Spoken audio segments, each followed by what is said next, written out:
பார்த்து வருகிறோம். வங்கக்கடல் அருகே காற்றழுத்த தாழ்வு பகுதி உருவாவது தள்ளி போகலாம் என தெரிவிக்கப்பட்டிருக்கிறது. காற்றழுத்த தாழ்வு மண்டலமாக அடுத்த 24 மணி நேரத்தில் மாறும் என வானிலை ஆய்வு மையம் தெரிவித்திருக்கிறது. இது குறித்த விவரங்களுடன் செய்தியாளர் லிபிகா இணைந்திருக்கிறார். லிபிகா, விவரங்கள். லாவண்யா, தெற்கு அந்தமான் கடலில் நேற்று நிலை கொண்டிருந்த ஆழ்ந்த காற்றழுத்த தாழ்வு பகுதியானது இன்று காற்றழுத்த தாழ்வு மண்டலமாக வலுப்பெறும் என இந்திய வானிலை ஆய்வு மையம் தெரிவித்திருந்தது. இந்த நிலையில் அடுத்த 24 மணி நேரத்தில் காற்றழுத்த தாழ்வு மண்டலமாக மேற்கு வடமேற்கு நோக்கி நகரும் அப்படின்னு சொல்லப்பட்டிருக்கின்றது. குறிப்பாக தற்போது இன்றைய தினம் காற்றழுத்த தாழ்வு மண்டலம் அப்படின்னு சொல்லி இந்த நிலையில் தள்ளி போகிறதா அப்படிங்கிற ஒரு கேள்வி அப்படிங்கிறது எழுந்திருக்கிறது.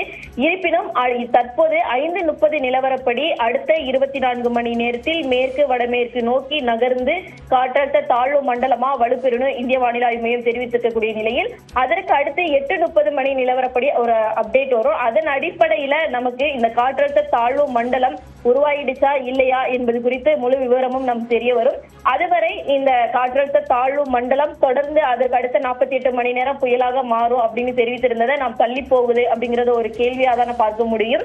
முழு விவரமும் அது அடுத்த அறிக்கையின் அடிப்படையில வரும். குறிப்பாக தற்போது வந்த அடிப்படையில் மேற்கு வடமேற்கு நோக்கி நகர்ந்து அதற்கு அடுத்த 48 மணி நேரத்தில் தென்கிழக்கு வங்கக்கடல்ல ஒரு புயலாக வலுப்பெறக்கூடும் என வானிலை ஆய்வு மையம் தெரிவித்திருக்கின்றது. குறிப்பாக ஏற்கனவே ஒரு காற்றழுத்த தாழ்வு பகுதி ஆழ்ந்த காற்றழுத்த தாழ்வு பகுதியாக நிலை கொண்டிருக்கக்கூடிய நிலையில் கொமேரியன் பகுதி மற்றும் அதை ஒட்டிய பகுதிகளில் நிலவிய வளிமண்டல மேலடுக்கு சுழற்சி காரணமாக நாளைய தினம் ஒரு காற்றழுத்த தாழ்வு பகுதி உருவாகக்கூடும் என தெரிவிக்கப்பட்டிருக்கின்றது. குறிப்பாக தென்மேற்கு வங்கக்கடல் மற்றும் இலங்கை ஒட்டிய பகுதிகளில் இந்த புதிய காற்றழுத்த தாழ்வு பகுதி அப்படிங்கிறது உருவாகக்கூட இருக்கின்றது. தமிழகத்தை ஏற்கனவே தமிழகத்தில் வடகிழக்கு பருவமழை கடந்த சில நாட்களாக தீவிரமடைந்து வரக்கூடிய நிலையில் தொடர்ந்து அடுத்தடுத்து காற்றழுத்த தாழ்வு பகுதி அப்படிங்கிறது உருவாகிறது.